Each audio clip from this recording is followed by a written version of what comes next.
Défi, dialogue sur l'enfance, la famille et l'intervention sociale, est un balado de vulgarisation scientifique portant sur les défis et enjeux d'actualité concernant les jeunes et les familles.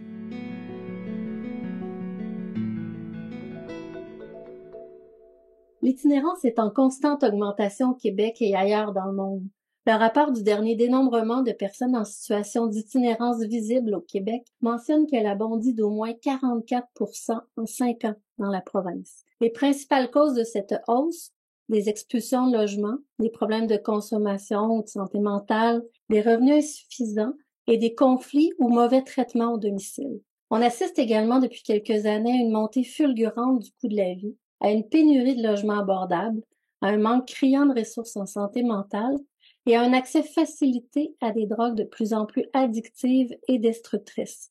Toutes ces embûches qui s'additionnent complexifient la vie des personnes en situation d'itinérance et le processus de réinsertion.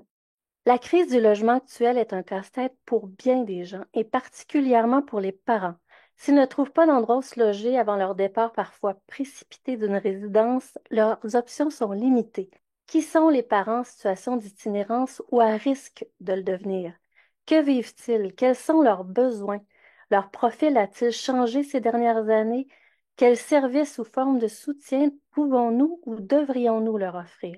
Nous en discuterons tout au long de cet épisode sur la parentalité en contexte d'itinérance ou d'instabilité résidentielle importante. Marie-Claude Simard, Vanessa Fournier, Laurine Larouche, Caroline Bouchard, Sébastien Trudel, bonjour. Bonjour. Bonjour. Bonjour. Je vais vous demander d'abord de vous présenter. Alors, Marie-Claude Simard. Bonjour, mon nom est Marie-Claude Simard. Je suis chercheure au Centre de recherche universitaire sur les jeunes et les familles du CIUS de la capitale nationale. Vanessa Fournier. Bonjour, je m'appelle Vanessa Fournier. Je suis conseillère au développement de la recherche au Centre de recherche universitaire sur les jeunes et les familles du CIUS de la capitale nationale également. Laurine Larouche. Bonjour, Laurine Larouche, directrice des programmes sociaux à la YWCA Québec. Caroline Bouchard. Bonjour, Caroline Bouchard, coordonnatrice clinique à l'hébergement de la YWCA Québec. Sébastien Trudel. Bonjour, Sébastien Trudel. Donc, je suis directeur soutien et développement des maisons oxygènes et représentation au réseau des maisons oxygènes. Avant la pandémie, le personnel de la YWCA, qui accompagne des filles et des femmes ayant vécu toutes sortes de formes de violence au cours de leur vie, se questionnait déjà. Comment soutenir les mères et leurs enfants qui ont besoin d'un accompagnement d'urgence? Que faire avec les mères qui ne peuvent pas être accueillies faute de manque de place? C'est à ce moment que le CRUGEF a été approché pour examiner la question d'un point de vue scientifique. Pouvez-vous nous parler des besoins qui ont mené à cette demande de travaux de recherche et nous donner quelques exemples de situations problématiques qui ont amené à cette demande précise-là? Nous, on a eu des rénovations majeures en 2015. On a mis en place des îlots familles. On avait 8 îlots familles. On s'est vite rendu compte que on les avait remplis puis qu'il n'y avait plus de place. On devait refuser énormément de mamans avec enfants. Et ça, même si on les priorise dans nos services. On est le seul organisme qui accueille maman avec enfants en difficulté. Donc, on ne pouvait pas les référer. On était très impuissants dans tout ça.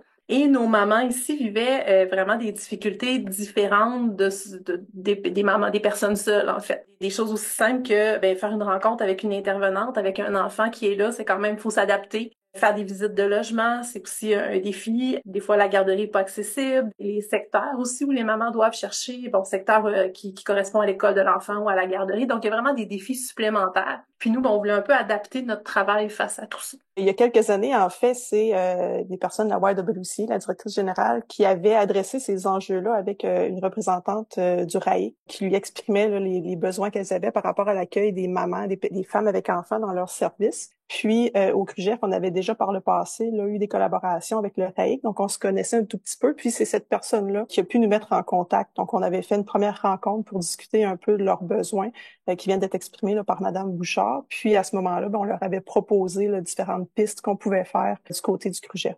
Vous avez décidé de faire une revue systématique sur le sujet au CRUGEF et vous avez rédigé un livre par la suite aussi.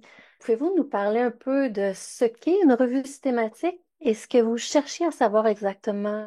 Cette méthode de revue systématique-là, ce que ça permet, c'est vraiment de faire une synthèse des connaissances qui est accessible dans la littérature sur un sujet donné, en l'occurrence ici les mères itinérantes et leurs enfants. C'est une méthode qui est rigoureuse, standardisée, puis qui permet d'être reproduite. Donc, si quelqu'un voudrait refaire cette revue systématique-là, elle aurait toute la démarche. Donc, on cible des banques de données précises avec des mots-clés très précis qu'on peut reprendre, des mots-clés qu'on a validés auprès justement de nos partenaires de la WIDE. Tout ça a été validé. C'est un travail très rigoureux qui demande aussi une analyse au niveau des billets et également une analyse de la qualité des études là, qui sont recensées.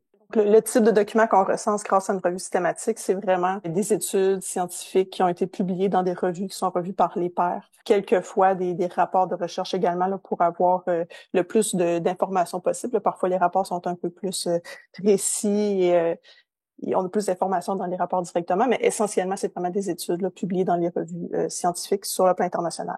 Pouvez-vous nous brosser un bref portrait de ces mères sans-abri ou à risque de le devenir et de leurs besoins selon les écrits premièrement? Oui, donc on nommait en introduction donc le nombre de personnes en situation d'itinérance, que ce soit au Québec, mais que ce soit aussi au Canada plus largement, c'est en augmentation depuis plusieurs années. Et c'est entre autres chez les femmes et chez les familles qu'on a noté une augmentation qui est la plus marquée.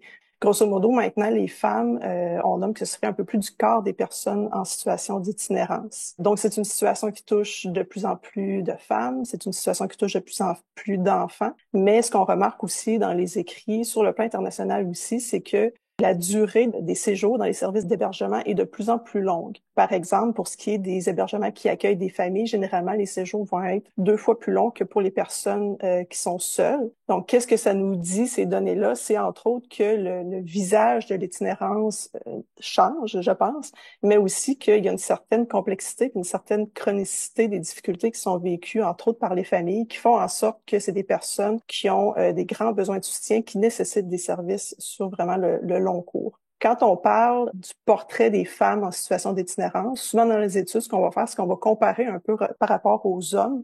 Est-ce qu'elles ont un portrait qui est différent en termes de difficultés psychosociales, en termes de besoins aussi? Et ce que ces études-là nous révèlent, c'est que généralement, les femmes vont être plus jeunes que les hommes en situation d'itinérance, dépendamment des ressources. Souvent, on va dire que la majorité des femmes ont moins de 30 ans, ce qui est relativement jeune. Elles auraient aussi un portrait socio-économique qui est plus défavorable comparativement aux hommes qui sont dans pareille situation. Donc, lorsqu'elles occupent des emplois, ce seraient des emplois qui sont un peu plus précaires. Elles ont des ressources financières qui seraient moins élevées également. Et d'ailleurs, quand on parle des difficultés financières, chez les femmes, c'est le principal motif qui est évoqué pour la perte de son domicile dans les différents rapports, alors que quand on est tout genre confondu, habituellement, c'est des problèmes davantage de dépendance, notamment aux drogues et à l'alcool, qui sont les principaux motifs là, qui sont énoncés. Également, du côté des femmes, on va rapporter davantage de diagnostics de problèmes de santé mentale, de diagnostics de problèmes de santé chronique, toujours en comparaison aux hommes en pareille situation. On va dire généralement qu'elles peuvent avoir un réseau social qui est plus grand, qui est plus étendu, mais le revers de la médaille, finalement, c'est qu'elle rapporte aussi davantage de conflits avec les membres de l'entourage, davantage de situations de victimisation aussi avec les membres de l'entourage. Donc oui, des taux de victimisation chez la femme qui vont être plus élevés. On peut parler de la victimisation à l'enfance, entre autres les situations de maltraitance, mais aussi à l'âge adulte, les situations de violence conjugale, évidemment, là, dont on parle beaucoup dans les derniers mois.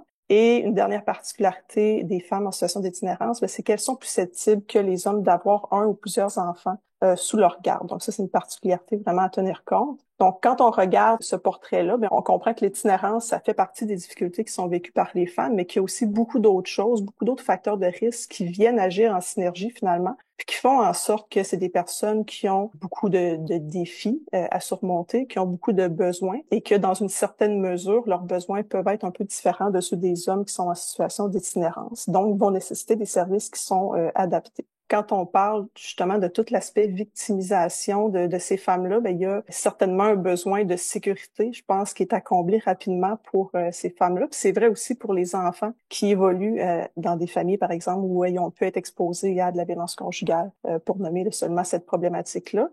Puis le deuxième besoin que j'aimerais nommer, selon moi, c'est le besoin d'être reconnu puis d'être visible. Les chiffres le montrent vraiment. Donc, je le nommais, les familles en situation d'itinérance sont de plus en plus nombreuses, mais on en parle peu. Même dans les politiques, même dans les plans d'action, rechercher les mots famille, rechercher les mots enfants, c'est quasi absent. Et on parle souvent de la question de l'invisibilité des femmes en situation d'itinérance, mais je pense qu'au-delà de ça, il y a aussi l'invisibilité des enfants qui vivent avec des parents qui sont en situation d'itinérance, qui ont besoin qu'on les reconnaisse, puis qu'on mette en place des services qui sont vraiment adaptés à leurs besoins.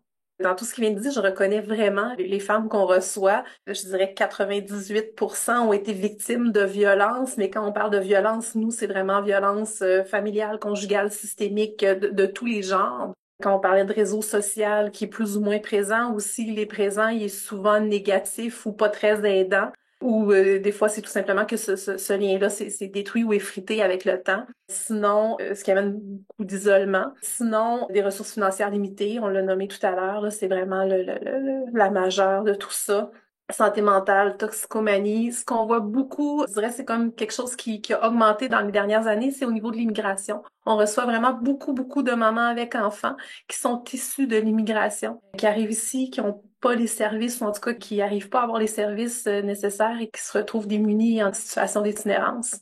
J'entends que du côté de l'immigration, ça a augmenté. Est-ce qu'il y a d'autres choses qui ont changé aussi ces dernières années du côté du profil des femmes que vous recevez? Oui, il y a une pénurie de logements. On est en train de vivre une pénurie de logements, donc les logements sont plus chers. Donc, c'est plus difficile pour ces familles-là de trouver des logements adéquats. Se nourrir devient aussi plus dispendieux. Fait que ça a toujours été présent, mais ça prend une place encore plus importante actuellement. Ça semble être très difficile pour ces femmes-là d'avoir des services et je pense que c'est de plus en plus difficile, les places en garderie, d'avoir du soutien. Donc, c'est quelque chose qui fragilise nos mamans avec enfants.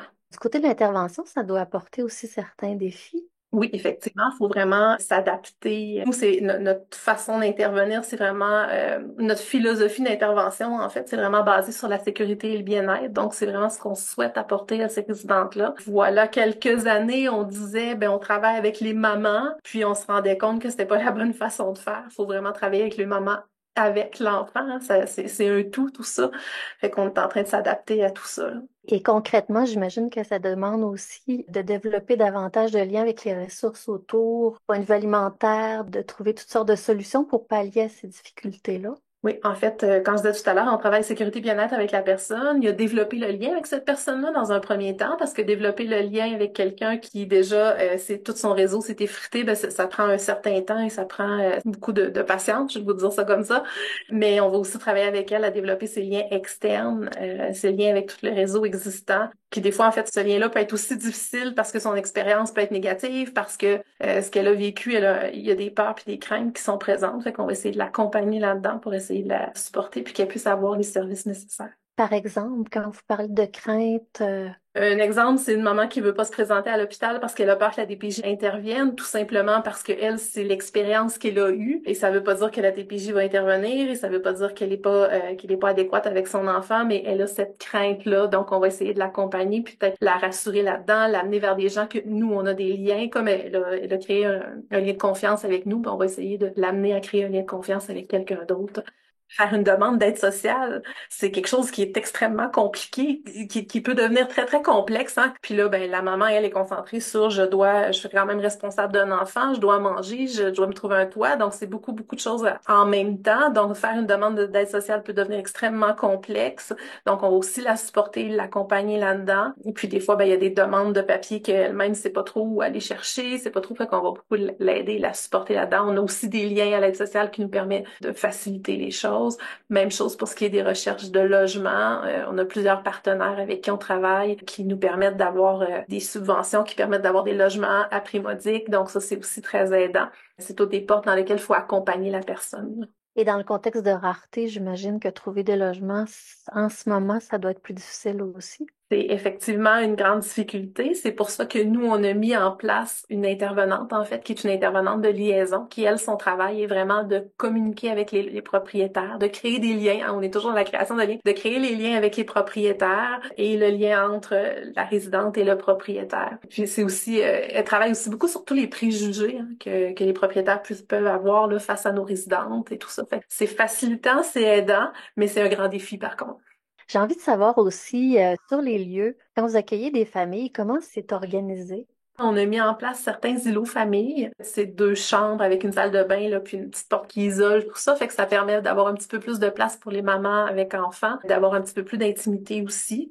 Sinon, on va vraiment s'adapter, mais on n'en a pas pour tout le monde, hein, des îlots familles. Fait que sinon, on va vraiment s'adapter. On va essayer de voir avec la personne qu'est-ce qu'on peut faire. On va offrir des lits d'appoint. On va essayer d'installer une chambre le mieux possible. C'est sûr que c'est encore là, hein, c'est très limité. Nous, on a une chambre. Fait qu'on va essayer de l'installer dans ce lieu-là du mieux qu'on peut, mais l'espace est assez limité. Est-ce qu'il y a d'autres besoins auxquels il faut penser pour les femmes que vous accueillez? Ben, en fait, hein, je l'ai dit tout à l'heure, beaucoup de problèmes au niveau des sous, au niveau des ressources financières, donc au niveau d'aller faire l'épicerie, de manger, en fait, les garderies, les choses comme ça, fait que ça peut être des difficultés. Nous, on a quand même une fondation qui nous permet, par exemple, d'acheter des cartes d'épicerie qu'on peut se remettre à nos résidentes aux besoins. Ça peut aussi passer par l'achat de matériel, des poussettes, des couches, tout le matériel nécessaire quand on a un enfant. Fait qu'on essaie de supporter ces femmes-là quand on le peut dans ce sens-là aussi. Concernant les pères, pouvez-vous nous brosser un portrait sommaire des pères que vous accueillez aux maisons Oxygène et de leurs principaux besoins? Puis 1989, il y a une maison oxygène qui est née.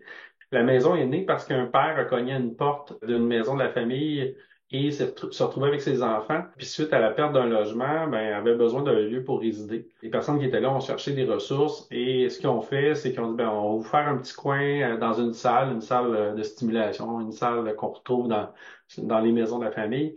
On a mis un fameux tapis bleu et les enfants et le papa ont passé la nuit à cet endroit-là. Le lendemain, ils ont vraiment cherché et ils ont vu que ça n'existait pas, une ressource pour père et enfant, puis ils ont dit on va le faire. Donc, ils ont commencé à faire les démarches pour avoir une ressource qu'ils ont appelée Maison Oxygène pour donner un souffle au père, pour permettre vraiment que le père puisse se reposer, puisse reprendre son deuxième souffle. Et en tant que tel, cette maison-là a roulé pendant un bon bout de temps jusqu'en 2010, où est-ce qu'il y a d'autres régions qui ont dit on aime ce modèle-là, mais nous, on veut pas être une maison père-enfant ordinaire, on veut être une maison oxygène, on veut adopter le même modèle. Et de là est arrivé 4 maisons, 6 maisons, et on s'est aperçu que si on voulait avoir le même modèle, il fallait qu'on puisse développer les pratiques professionnelles. Et c'est là que le réseau Maison Oxygène est né pour pouvoir développer les pratiques professionnelles, viser le développement des maisons, s'assurer du financement des maisons et promouvoir les maisons. Donc, c'est vraiment de là est né le réseau Maison Oxygène.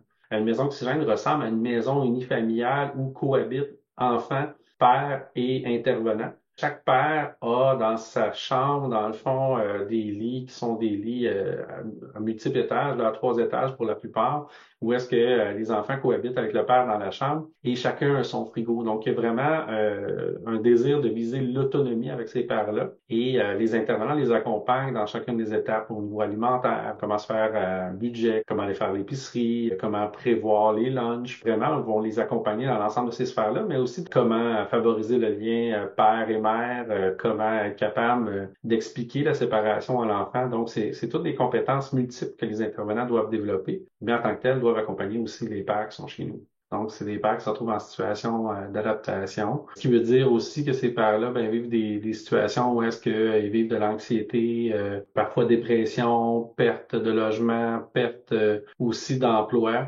Se retrouvent dans des démarches à effectuer aussi. Ce qui est quand même impressionnant, c'est qu'on a 30% de ces pères-là qui ont une garde complète. Donc, à travers les maisons, à travers les pères qu'on reçoit. Pour 94% des pères en hébergement, ils vivent vraiment plusieurs difficultés simultanément.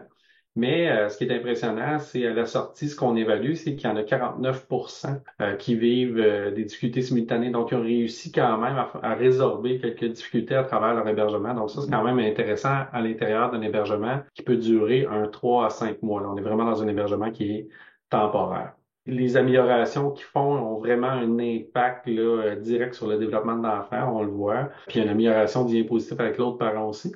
C'est d'ailleurs une des valeurs importantes qu'on a là, à travers l'ensemble des maisons, c'est-à-dire c'est vraiment la valeur de la coparentalité.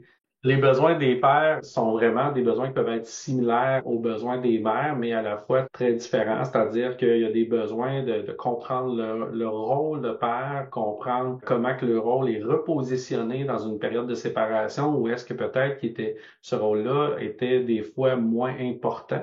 Et là, de se retrouver avec une prise en charge soit totale, partielle de l'enfant, fait en sorte qu'ils ont besoin à l'occasion de voir comment ils peuvent supporter leur enfant et comment ils peuvent supporter le rôle de maman autrement, en n'étant pas dans le même lieu. Alors, on a besoin que nos intervenants puissent les accompagner dans ce rôle-là.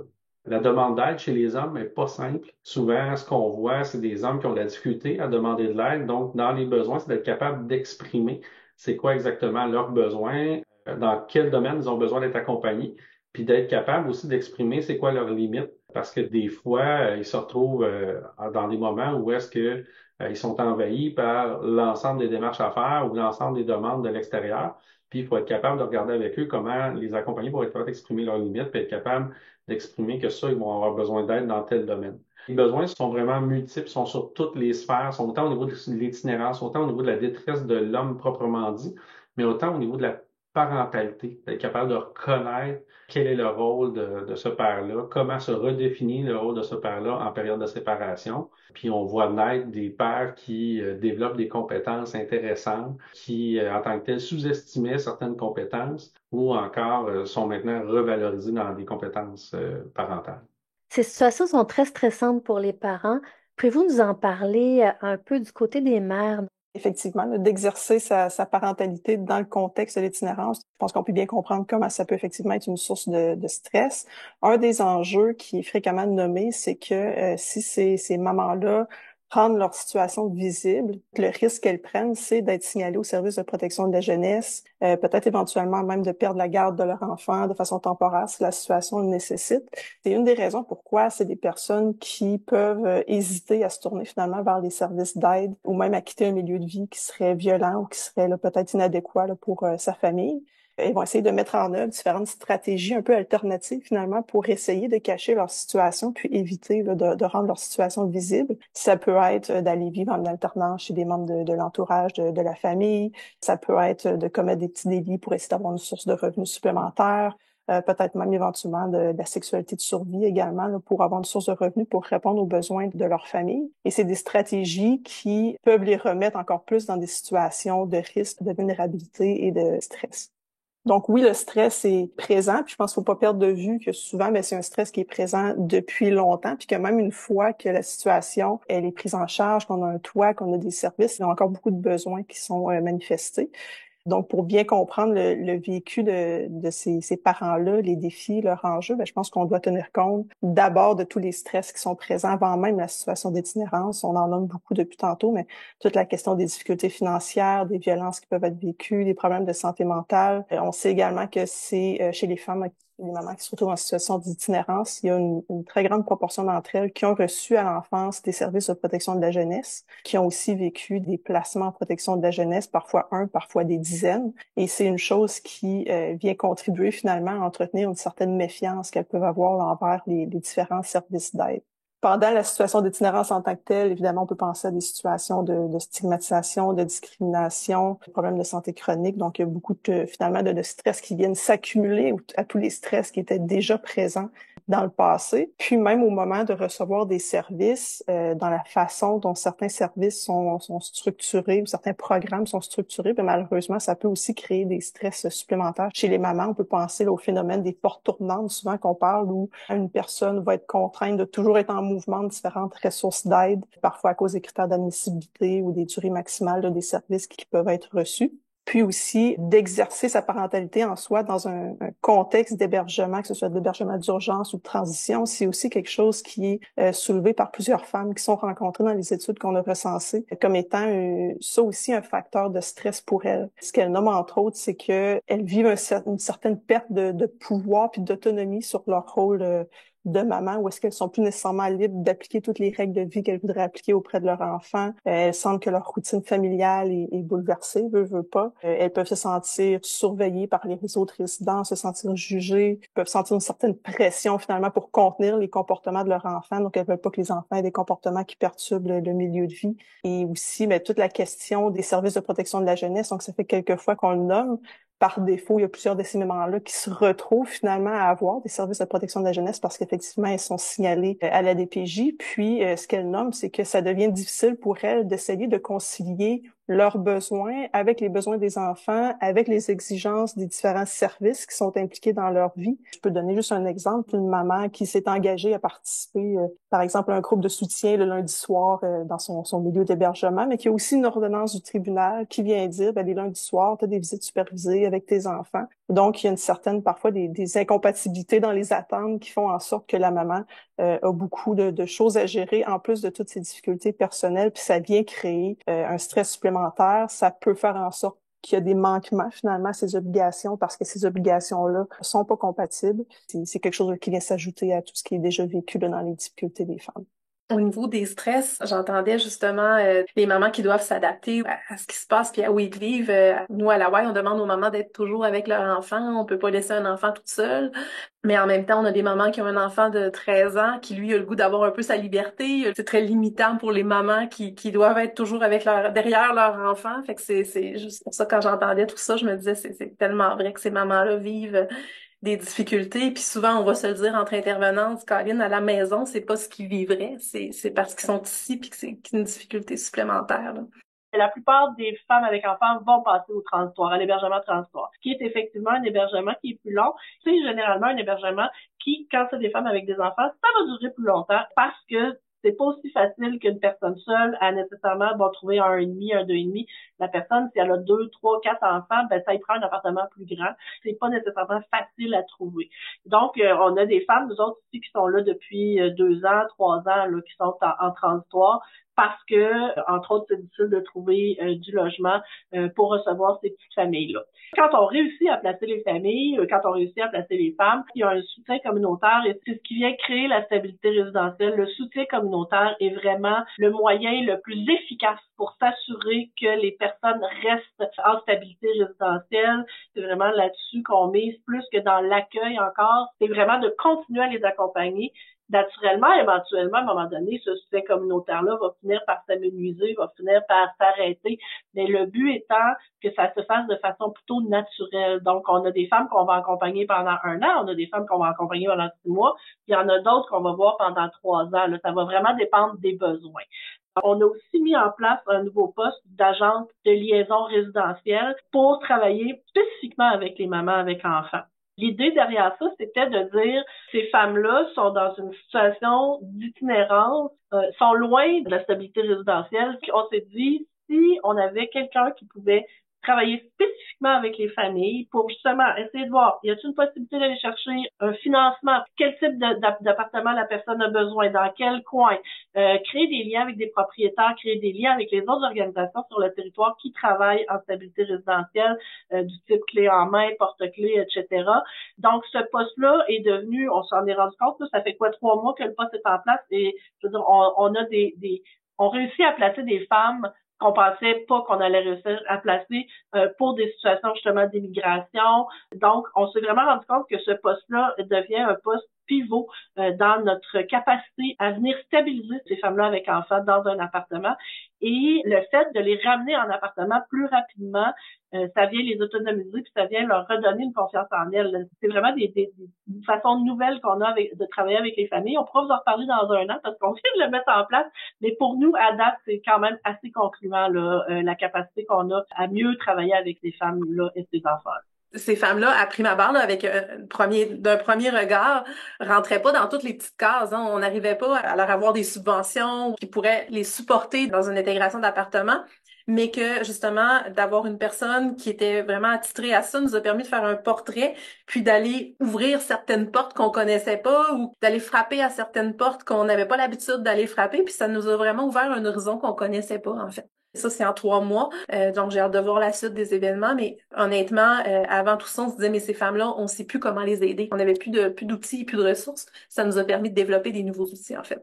Puis si je pourrais juste rajouter, par rapport aux femmes issues de l'immigration, environ 25% de nos résidentes qui sont des femmes issues de l'immigration, avec ou sans enfants, on s'entend, là. Si on regarde le pourcentage d'immigration sur le territoire de la Ville de Québec, là, c'est sous-proportionné, là. Tu sais, je veux dire, il n'y a pas 25% d'immigration sur le territoire, là, de la Ville de Québec. Et c'est le genre de problématique qu'ils rencontrent aussi à Montréal, là. C'est pas unique à nous.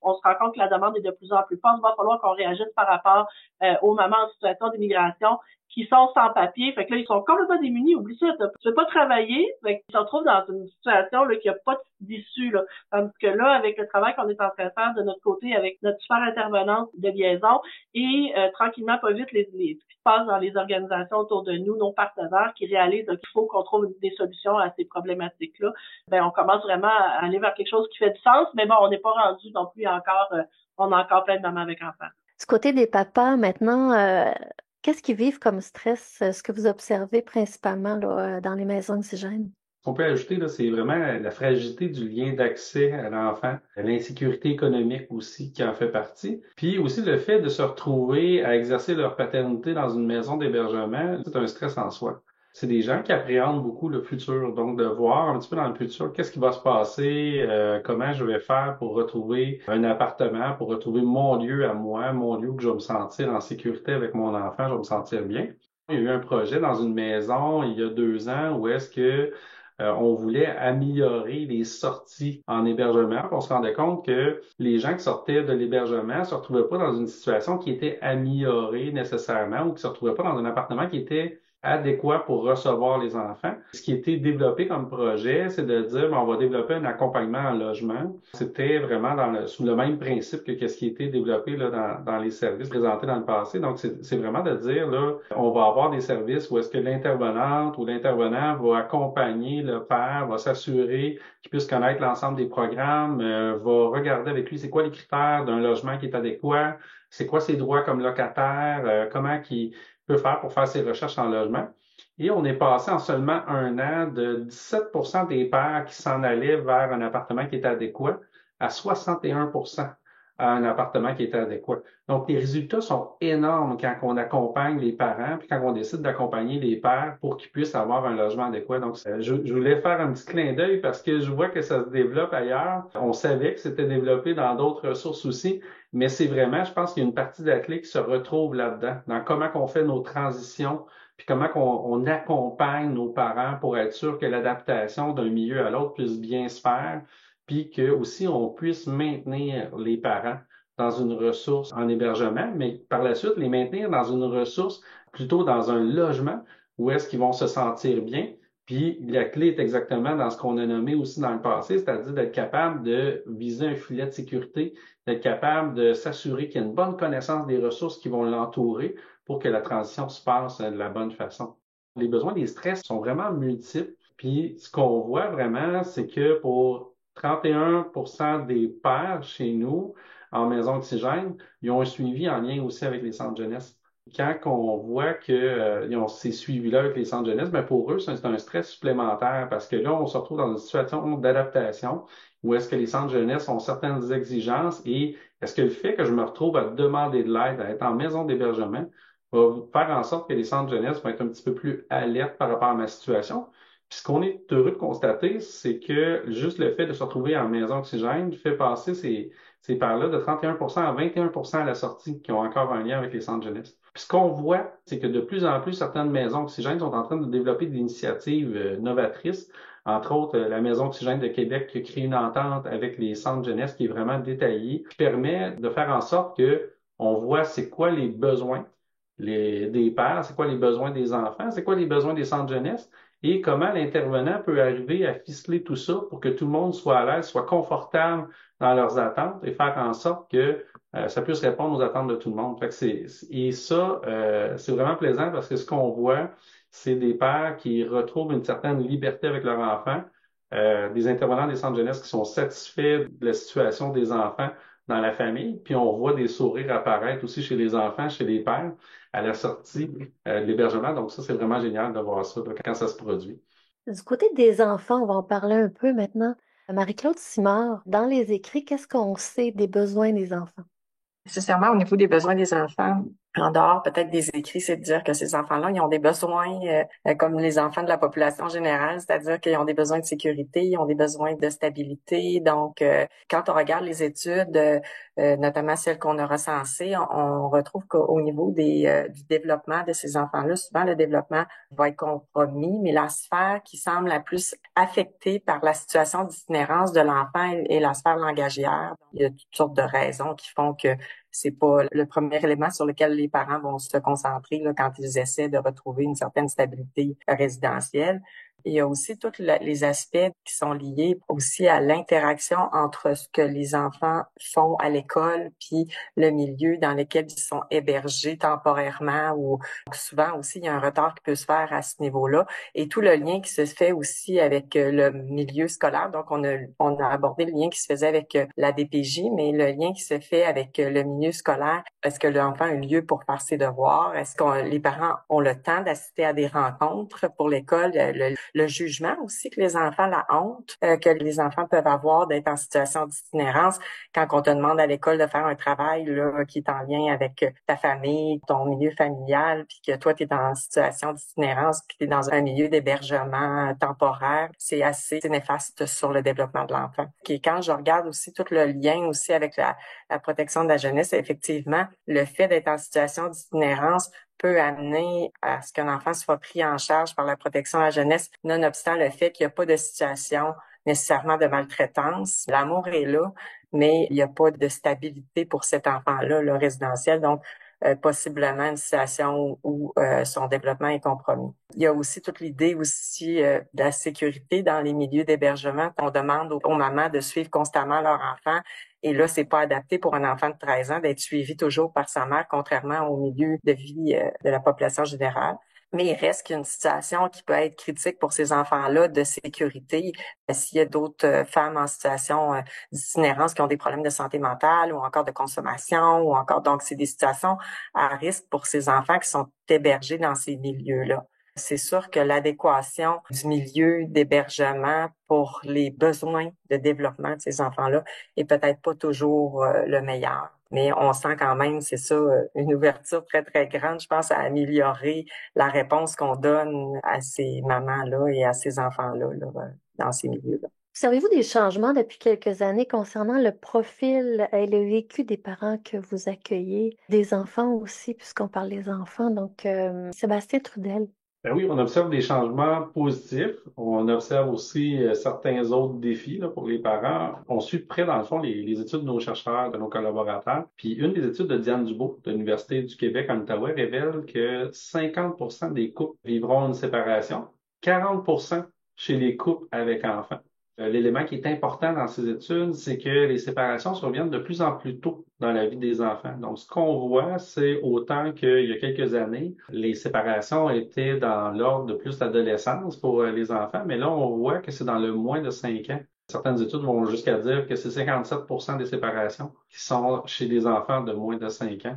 Mais ce qu'il faut quand même se rappeler, ce qu'il faut se réjouir, c'est quand même uniquement 10% des séparations qui donnent lieu sur des conflits sévères de séparation ou hautement conflictuels. Et ça, faut se le rappeler parce que dans nos services, c'est souvent ce 10%-là, c'est une majeure des gens qu'on reçoit, qu'on a l'impression que c'est vraiment toutes les séparations qui donnent lieu sur des conflits à très haut volume. Mais c'est pas le cas, c'est uniquement 10%. Puis là aussi, vu qu'il y a des changements, ben pour les pères, c'est dans le désir d'accomplir pleinement la paternité. Il y a de plus en plus de pères qui ont ce désir-là. Toujours selon l'étude, ce sont 60% des pères qui disaient avoir un contact post-séparation avec leur enfant. Par contre, il y en a uniquement 21%. C'était moins d'un jour par mois. C'est quand même rassurant de voir qu'on a de plus en plus de pères qui sont engagés. Donc, quand je disais tantôt, oui, il y en a des changements, ben, il y en a quand même des changements positifs, puis faut se le rappeler. Et du côté des mères et des enfants, observez-vous des changements dans le profil des personnes que vous côtoyez? Comme je le nommais tout à l'heure, au niveau de l'immigration, il y a vraiment une augmentation à ce niveau-là. Je dirais que les mamans qu'on recevait il y a plusieurs années étaient peut-être moins désaffiliées qu'elles le sont aujourd'hui. Donc, le filet social qui s'effrite davantage, tout est plus difficile. Plus de désaffiliation chez les mamans, là, le lien au niveau du réseau puis du système est beaucoup plus difficile. Sinon, par contre, meilleur lien avec les services jeunesse. Tantôt on disait, ben oui, tout à fait, l'image de la maman qui est supportée par un organisme, mais les services jeunesse, maintenant, c'est plus positif. Ça, c'est quelque chose qui a changé parce qu'on a vécu aussi l'inverse, là. Fait que ça, c'est une belle amélioration. Quand on parlait de besoins des enfants, le portrait des mamans qui se sont transformées en lien avec l'immigration, On peut penser que au niveau du langage aussi, c'est un grand défi, non seulement pour ces mamans-là, mais pour les enfants. Donc, tu sais, c'est une double, maintenant, vulnérabilité, pas juste celle de l'enfant au niveau du langage, mais celle de la maman, puis dans l'accès aussi aux services qui vont leur permettre là, d'acquérir les notions de langage de notre société. C'est pas évident. Je trouvais intéressant l'idée qu'effectivement, avant la protection de la jeunesse, c'était automatique que si un enfant était en situation d'instabilité résidentielle, à être retiré là, de la garde de la maman, ce qui est plus un automatisme aussi important. Effectivement, c'est reconnu comme étant protecteur quand même d'avoir une ressource soutenante dans la vie des enfants. Donc, c'est comme aussi une reconnaissance qu'on donne aussi aux organismes qui ont développé des services comme la WIDE pour soutenir les mères et les enfants en situation d'itinérance. Est-ce que vous avez des listes d'attente du côté des maisons oxygènes? Malheureusement, ça arrive en 2022-2023, ce sont uniquement des 42% des demandes qui ont pu être acceptées en maison oxygène. C'est des chiffres qui font en sorte que derrière ces chiffres-là, il y a des pairs qu'on a dû refuser ou il y a des pairs qu'on a dû relocaliser. C'est sûr que quand on est capable de relocaliser entre maisons oxygènes, on est capable de dire est-ce que vous êtes capable d'aller dans une autre région, être capable d'aller dans une autre maison, c'est quelque chose qu'on peut faire à ce moment-là. Sinon, il y a des solutions alternatives. On essaie de regarder des fois avec des solutions beaucoup plus hôtel, motel pour certains endroits où est-ce qu'on est capable de débloquer des places à ce niveau-là. Sinon, ce qu'on essaie de faire, c'est vraiment essayer de faire en sorte de travailler avec les autres organismes communautaires pour trouver des solutions. Mais l'idéal, ce serait vraiment d'être capable de continuer à développer des maisons à proximité de chaque milieu pour pouvoir être capable d'accepter en temps réel les parents et les enfants dans chacune des ressources et qu'il n'y ait pas cette fameuse attente-là. Parce que quand on se retrouve en situation de vulnérabilité, d'avoir commencé à regarder son enfant puis à dire, je vais être obligé d'aller héberger moi seul dans une maison d'hébergement et voir est-ce que mon enfant, j'ai plus de contact avec lui pendant un certain temps, ou encore de faire un signalement au centre jeunesse pour qu'il soit pris en charge, ou de regarder vers une autre ressource pour adolescents pour qu'il soit pris en charge, c'est la dernière des choses qu'on veut. Et ça crée beaucoup de dommages au niveau psychologique pour l'enfant et pour le parent de faire ça, et surtout au niveau du lien affectif. Fait qu'on espère vraiment être capable un jour de pouvoir dire, on accepte tout le monde en temps réel, puis qu'on arrête d'avoir ces fameuses listes d'attente-là, malheureusement. Ce que j'observe, c'est que c'est souvent les mamans d'un côté, les papas de l'autre. Qu'est-ce que vous faites quand les couples sont encore ensemble puis aimeraient habiter ensemble? Pour les maisons oxygènes, c'est impossible. Par contre, il existe quelques ressources qui acceptent, très peu de ressources par contre, mais il y a des ressources qui acceptent les familles au complet. Je pense qu'il va falloir continuer à réfléchir à ces ressources-là. Il va falloir continuer à les développer parce que de plus en plus, l'itinérance familiale, pour ceux qui sont encore en couple, c'est une réalité qu'on va voir apparaître de plus en plus. Et les demandes étaient très peu nombreuses pour ce type de demande-là où est-ce que les deux parents étaient ensemble. Mais ce qu'on voit, c'est qu'il y a de plus en plus de demandes pour vraiment de l'itinérance qu'on pourrait dire de type familial avec deux parents qui sont encore unis et qui ont besoin tous les deux et les enfants d'hébergement. Faut dire que dans tous les cas, on priorise vraiment maman avec enfant. Donc, dès qu'une maman nous nomme qu'elle a un enfant, on va tout faire pour essayer de trouver une chambre. Par contre, nous, ce qu'il faut dire, c'est que cette année, on a refusé 5100 demandes. C'est le double depuis 2 ans, ça l'a doublé. Quand j'entends tout ça, c'est vraiment le mot impuissance qui nous revient en tête, là, parce que dans tous ces refus-là, souvent, on n'a pas tant d'alternatives. Si, par exemple, un couple voulait venir ici, on peut pas accepter. Par contre, ça nous est déjà arrivé de faire, la maman va venir ici, le papa va trouver une autre alternative. Il trouve des moyens pour se voir par la suite. C'est quelque chose qui peut être fait, mais ça demande beaucoup de créativité et d'adaptation, là. Puis on est quand même passé du simple au double. 2021-2022, on avait 2000 quelques refus de demandes par année, puis on est rendu à 5000. Là. C'est une explosion. Là. M. Trudel, tantôt, disait, il va falloir penser à d'autres, mais moi, je me dis, là, c'est plus juste nous autres, là, c'est un problème social. Il va falloir que le gouvernement se réveille, là, parce que c'est plus normal que tu aies des familles complètes qui se retrouvent à la rue parce qu'ils n'ont pas les moyens de se payer un appartement. Là. Ça, là, à un moment donné, là, en tout cas, excusez mon éditorial, je m'arrête là-dessus. Mais non, c'est correct. Puis, tu sais, on dit 5100 demandes. Ça, c'est des demandes, justement. Mais aussi des personnes qui vont pas vers les services d'aide puis qui n'adressent pas la demande. Fait que, tu sais, je pense que c'est en plus, déjà, de savoir que c'est exponentiel par rapport à il y a 2 ans, c'est que c'est juste la pointe de l'iceberg. On voit pas ceux qui sont dans des situations cachées, qui sont hébergés par-ci, par-là, par des amis. Donc, effectivement, là, c'est vraiment préoccupant comme portrait actuel de la situation. Concernant la question des interventions à préconiser, à travers les travaux qu'on a fait dans la revue systématique, Marc-Claude et moi et notre collègue Annie Fontaine, on a identifié 24 programmes d'intervention pour lesquels il y avait des données d'évaluation. C'est des programmes qu'on a finalement mis sous 3 catégories. Donc, des programmes qui visaient prioritairement la stabilité résidentielle et économique des familles, des programmes qui étaient plutôt axés sur l'aspect de la parentalité, du fonctionnement familial, puis finalement des programmes qui étaient centrés premièrement sur le bien-être et le développement des enfants. C'est quand même 24 programmes. On peut penser que c'est beaucoup d'informations, mais malheureusement, il y a peu d'informations qui est disponible sur l'efficacité réelle des programmes grâce à vraiment des études qui ont des méthodes rigoureuses qui nous permettent de confirmer que ça fonctionne ou que ça fonctionne pas. Ce qu'on a identifié finalement dans la littérature, c'est plus des pratiques ou des services qu'on peut qualifier qui sont prometteurs, en émergence, mais pas nécessairement validés par des données scientifiques. Donc, je pense que c'est important d'abord de garder ça en tête quand on discute là, de qu'est-ce qui est à préconiser en fonction de l'état des connaissances. On n'est pas en mesure de dire c'est cette intervention-là qu'on doit faire par-dessus les autres, mais on peut, par exemple, dégager certains grands constats ou certaines recommandations le plus générales à travers nos travaux. Évidemment, j'ai pas le temps de passer à travers les 150 pages de l'ouvrage et toutes les recommandations, mais j'ai ciblé quelques points que je voulais discuter aujourd'hui.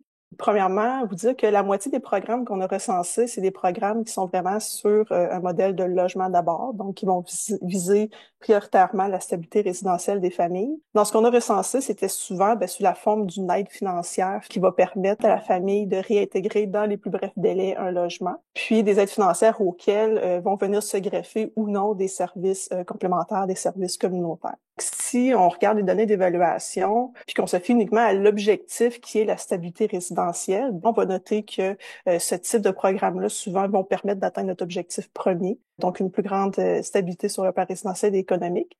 Par contre, c'est des effets qui s'observaient uniquement quand les programmes prévoyaient l'allocation de subventions sur le long terme. Quand on était sur des subventions, des aides financières qui étaient sur le court terme, non seulement ça permettait pas d'atteindre une meilleure stabilité résidentielle, mais en plus, les études révélaient des effets qui étaient potentiellement négatifs pour les familles. Donc, on voyait, par exemple, des niveaux d'anxiété qui étaient beaucoup plus grands chez les familles parce qu'elles se disaient, est-ce que je vais être capable de garder mon logement, mon aide financière, ça dure juste 3 mois, qu'est-ce qui va se passer ensuite? Puis même des situations où, en bout de ligne, on se retrouvait avec davantage d'instabilité résidentielle parce que les familles avaient été relocalisées, puis ça a été nommé tout à l'heure, mais dans des logements qui n'étaient pas nécessairement adaptés à leurs besoins, à leur situation familiale. Donc, on a un peu précipité finalement la situation.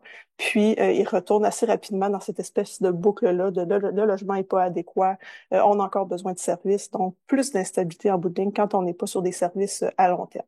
Aussi, ce qui était des programmes qui prévoyaient uniquement l'aspect plus financier là, du soutien aux familles en situation d'itinérance.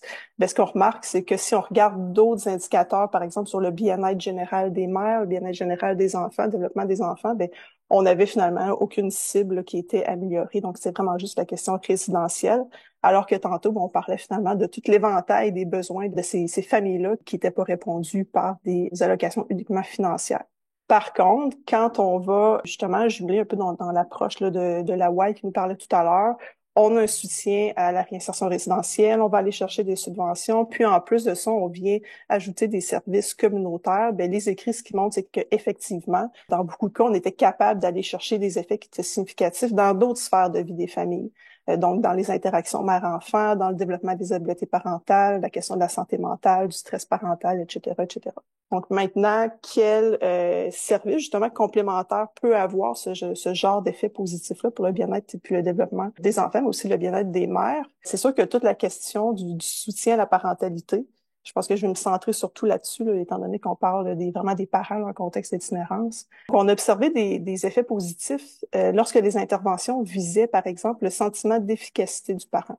Donc, l'espèce de confiance que le parent a en sa capacité à assumer son rôle de parent. C'est des parents qui peuvent avoir l'impression d'avoir perdu le contrôle sur leur vie. Il y a une perte de pouvoir qui est vécue. Il peut avoir un sentiment d'échec, entre autres, dans son rôle de parent, donc qui est vécu. Et ce qu'on se rendait compte, c'est que lorsque le programme cherchait ou réussissait à augmenter ce sentiment d'efficacité du parent, on arrivait de manière indirecte à améliorer les pratiques parentales de ces parents-là. Donc, c'est des parents qui, parce qu'ils avaient plus confiance en leur capacité, avaient des meilleures pratiques parentales, des pratiques parentales plus positives. Puis ça, directement, on peut penser que ça soutient de manière plus favorable le bien-être des enfants, puis le développement des enfants. Pour ce qui est justement de la question du développement des habiletés parentales, donc ça, c'est une autre site d'intervention qui a montré des effets très intéressants dans la littérature. Puis on voyait que lorsque les programmes permettaient aux parents en situation d'itinérance d'améliorer leur pratique parentale, on venait avoir un impact assez direct sur l'enfant. Donc, on venait freiner des retards de développement qui avaient été observés, puis même dans certains cas, on venait rattraper les écarts entre les enfants qui étaient en situation d'itinérance puis les enfants de la population générale. Donc, ça avait un impact qui était assez important. Et tout ce travail-là sur la sphère de la parentalité, dans les grandes recommandations qui ressortaient, il y avait toute la question de l'intervention en contexte de groupe. Donc, c'est quelque chose qui était souvent nommé pour, entre autres, favoriser le soutien par les pairs, essayer de briser l'isolement de ces parents-là, normaliser aussi les difficultés, les défis qu'ils ont. Donc, l'intervention de groupe, le plus possible, quand c'est adapté, d'intégrer les enfants dans les activités qui visent à développer, à soutenir la parentalité. Donc, d'intégrer l'enfant, c'est quelque chose qui nous permet de faire de l'observation directe des habiletés parentales. C'est quelque chose qui nous permet en tant que professionnel, d'agir en tant que modèle pour l'acquisition de certaines pratiques, de valoriser aussi les efforts en direct qui sont faits par le parent à l'égard de son enfant, de souligner tous les bons coups. Dernière chose là, concernant ce soutien à la parentalité-là, ce qui ressortait dans les écrits de plus en plus dans les dernières années, c'est toute la question des approches qui sont sensibles au trauma, qui devraient être finalement derrière ce genre de programme-là. On a parlé beaucoup des difficultés là, qui peuvent être vécues par ces parents-là et les traumas, que ce soit des abus à l'enfance, la maltraitance, d'avoir reçu des services de protection de la jeunesse, les placements, par exemple, en famille d'accueil, ça peut avoir un impact assez important sur l'exercice de sa parentalité. Donc, sur la manière dont la mère est sensible aux besoins de son enfant, par exemple, ou à la manière dont elle est capable de se lier émotionnellement à son enfant. Donc, de reconnaître qu'il y a un parcours de vie qui a eu un impact sur la manière dont ce parent-là agit. Je pense que ça nous permet peut-être de mieux comprendre la situation, mais aussi d'éviter de reproduire éventuellement des situations qui pourraient réactiver certains traumatismes qui ont été vécus par le passé. En terminant, une dernière chose que je dirais, c'est malheureusement, les grands oubliés dans la littérature, c'est les enfants. Donc, on a vraiment très, très peu d'informations sur des pratiques d'intervention auprès des enfants qui vivent avec un parent en situation d'itinérance. Sur les 24 programmes qu'on a recensés, on avait seulement 5 qui, de près ou de loin, voulaient intervenir directement sur l'enfant ou avaient des cibles qui étaient plus liées au bien-être puis au développement des enfants. Donc, vous comprendrez là, que je suis pas vraiment en mesure de dire aujourd'hui qu'est-ce qui fonctionne pas. Par contre, ce qu'on souligne dans l'ouvrage, c'est l'importance, entre autres, de faire une évaluation du développement de ces enfants-là, parce qu'effectivement, on note qu'il y a des écarts qui peuvent se creuser avec les enfants qui sont pas dans ce même contexte-là. Entre autres, sur le plan, tu l'as nommé, Marc-Claude, mais du langage, de l'éveil à la lecture. Donc, c'est plus sur l'aspect développemental, peut-être parce qu'il y a eu moins de stimulation, moins accès à du matériel, finalement, pour développer ces sphères-là. Donc, déjà là, c'est 2 pistes d'intervention, je pense, qui sont intéressantes pour la mise en place de services, tout l'aspect langagier et lecture. Puis, pour soutenir la stimulation puis le développement des enfants, je pense que ça aussi, ça a été nommé, là, mais que dans les milieux d'hébergement, que les parents puissent avoir accès à des espaces où on peut juste faire du jeu libre, qu'on peut explorer librement des jeunes enfants dans un milieu qui est calme, qui est sécuritaire, qui a du matériel qui est adapté aussi aux enfants. Puis je l'ai pas nommé tout à l'heure dans les stress qui étaient vécus par les parents, mais une des choses qui ressort des études, c'est entre autres tout l'apprentissage de la propreté. Comment si je suis dans un contexte où j'ai pas d'intimité, je dois faire l'apprentissage de la propreté, j'ai pas accès à ça, je me sens pas bien. Puis là, les enfants, effectivement, commencent à accumuler des retards au plan du développement, même de l'apprentissage de la propreté. Donc vraiment qu'il y ait des lieux qui sont adaptés. On comprend que la réalité, c'est pas toujours ça. Mais je trouve très intéressant le concept des îlots familiales, finalement, où on peut avoir des chambres avec une salle de bain qui déjà là permet cette intimité-là, que je pense qu'il faut pas négliger l'importance d'avoir accès à cette intimité familiale. La grande question maintenant, celle qui a été soulevée à plusieurs moments dans le cadre de cette entrevue-là, quel soutien supplémentaire devrions-nous offrir à ces parents en tant que société? C'est sûr que moi, dans mes rêves les plus fous, c'est qu'on ait un gouvernement qui croit en l'humain puis qui investisse dans l'humain. Là, je pense que c'est un des grands problèmes qu'on a, c'est qu'on voit pas ça comme de l'investissement, mais on voit ça comme de la dépense, tandis qu'on devrait plutôt voir ça que quand on aide les gens à mieux aller, il y a des chances qu'ils soient en meilleure position pour mieux fonctionner en société. Donc, en tout cas, ça prend de l'hébergement plus adéquat, ça prend plus de logement social. On le sait, le pourcentage de logements vides à Québec, c'est quoi, genre 0,5%? De toute façon, avec le salaire minimum, maintenant, tu peux plus te payer un appartement, tu es obligé de vivre avec des colocataires. C'est pas compliqué, là. Fait que, tu sais, je veux dire, même avec un salaire respectable, t'es même pas certaine, tu sais, Un 3,5, un 4,5, c'est rendu 1000 piastres à Québec de base, là, tu sais. Puis si t'es chanceux, t'as peut-être le chauffage inclus, là. Tu sais, c'est qu'à un moment donné, la capacité de payer des gens est plus là, puis c'est au gouvernement, là, à réglementer puis à voir comment on va gérer ça.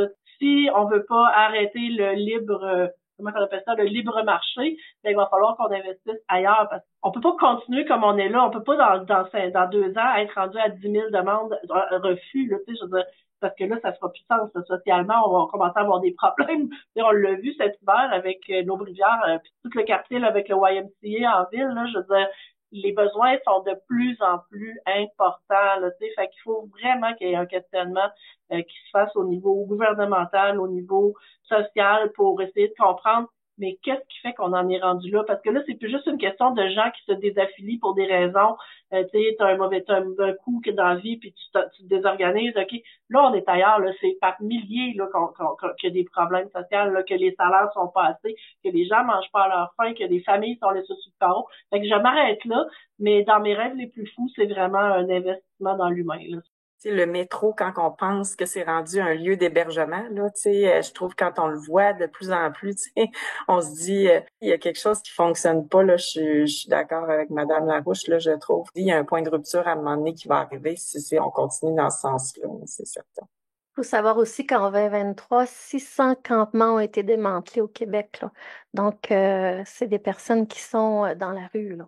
Ce que j'entends aussi derrière les propos de Madame Larouche, c'est la question de la rémunération des employés, il y a la question des logements sociaux aussi, et probablement plein d'autres questions à se poser aussi. Je vais me tourner maintenant vers Monsieur Trudel, voir ce qu'il aimerait ajouter. Je pense que ça va prendre éventuellement un courage de, à la base, reconnaître l'itinérance familiale. Je crois que dans les plans d'action, j'ai vraiment hâte qu'on puisse le voir en terminologie, là, de dire on voit vraiment qu'il y a des mesures qui sont mises pour l'itinérance familiale et des mesures qui vont faire descendre l'argent, qui vont permettre, dans le fond, oui, d'avoir des services, mais de pas avoir des services qu'on peut penser que c'est uniquement de l'hébergement qui va régler le tout. Parce que je pense qu'il faut développer des continuums vraiment de services où est-ce que certaines personnes vont avoir uniquement besoin d'un soutien qui ne nécessite pas de l'hébergement, mais qui nécessite juste de mettre en place des accommodements avec un propriétaire. Certaines autres personnes vont avoir besoin juste de soutien au niveau de sa parentalité qui va faire en sorte que la situation va se replacer. Puis d'autres vont avoir besoin de soutien au niveau de leur couple pour pouvoir justement replacer une situation qui permette de maintenir ce couple-là actif auprès de l'enfant. Fait que c'est une multitude de services qu'on a besoin de mettre en place, de penser le continuum alentour de la famille, de penser l'ensemble des services alentour de la famille, puis d'arrêter de voir les maisons d'hébergement pour parents et enfants comme uniquement des maisons d'hébergement qui accueillent et que les parents se déposent. On offre beaucoup plus que ça. Puis vraiment, c'est d'être capable de les reconnaître dans les plans d'action, puis de dire, ça existe. Il faut le voir apparaître, l'itinérance familiale, maintenant dans l'ensemble des plans d'action, dans l'ensemble des structures, puis de s'y adresser.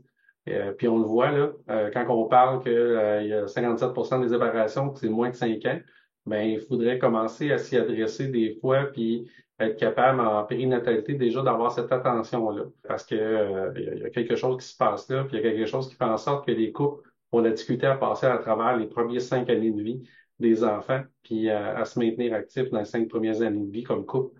Faut vraiment être capable de le voir, mais de le voir dans l'ensemble des services, commencer à vraiment s'y adresser. Moi, j'ai plus le goût d'amener, offrir des services qui sont adaptés aux besoins puis à la réalité de chacune des personnes. Parce qu'une des choses auxquelles on se heurte beaucoup, moi, c'est les petites cases, là. C'est tu peux pas rentrer dans cette case-là parce que tu n'as pas tous les critères, parce que tu corresponds pas à tout ce qu'ils demandent pour rentrer dans cette case-là, alors que ce serait tellement aidant. Mais là, je sais, je suis un peu dans le rêve, là, mais de vraiment adapter les services aux besoins des personnes et non la personne qui doit s'adapter au service finalement. Et Vanessa Fournier, donc je vais demander de conclure sur ce qu'on devrait faire comme société et aussi de nous parler quelques mots sur votre livre en guise de conclusion. J'abonde dans le même sens finalement que tout le monde. Je pense que le soutien aux parents puis aux enfants en situation d'itinérance, ben, ça passe par le soutien aux organismes, ça passe par le soutien aux professionnels qui interviennent auprès de ces personnes-là. Mais il y a clairement un besoin de ressources, il y a un besoin d'outils aussi. Puis on l'a vu avec le travail qu'on a fait, il y a aussi un besoin de connaissances qui est assez évident, de connaissances fiables pour savoir qu'est-ce qui fonctionne, c'est quoi les besoins, d'aller à la rencontre de ces parents-là, de ces enfants-là pour bien documenter leur réalité, justement pour arriver à des services qui sont adaptés aussi, qui tiennent compte de leur réalité. Donc, il y a un investissement aussi, je pense, dans la recherche là, qui va être assez important pour les années à venir. Puis finalement, ben notre livre Être mère en contexte d'itinérance, donc c'est disponible aux presses de l'Université du Québec, dans la plupart des librairies aussi. C'est un projet qu'on a fait avec la collaboration de Marc-Claude Simard, là, qui est ici avec nous aujourd'hui. Il y a aussi Annie Fontaine qui a été impliquée dans les travaux, donc professeure à l'Université Laval, puis Gabrielle Jobin aussi, là, qui était stagiaire d'été au CRUGEF, que je trouve important de souligner sa participation. Puis l'ouvrage, donc, brosse un portrait de l'itinérance au pays, de la réalité des mères aussi, là, qui se retrouvent dans une situation d'itinérance. On discute brièvement des conséquences, des impacts que ça peut avoir, l'itinérance sur la parentalité, mais aussi sur le développement et le bien-être des enfants. On l'a pas nommé tout à l'heure, mais ce qui ressort quand même, là, c'est que la majorité des enfants vont bien. C'est pas non plus un portrait qui est dramatique. La majorité des enfants vont bien, mais effectivement, dans certaines situations, il y a des écarts qui se creusent. Donc, c'est quelque chose qui est abordé dans l'ouvrage. Puis, évidemment, le cœur de l'ouvrage, c'est vraiment les résultats là, de la revue systématique sur l'efficacité des programmes d'intervention. Donc, on va retrouver là, des constats généraux, des grandes recommandations pour les milieux de pratique, mais aussi au niveau des politiques publiques.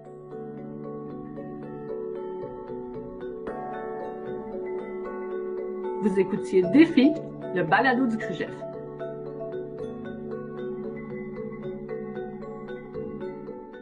Défi, disponible sur YouTube, Anchor, Spotify, Apple Podcasts et Google Podcasts. Et sur le site web du CRUGEF dans notre section Médiathèque.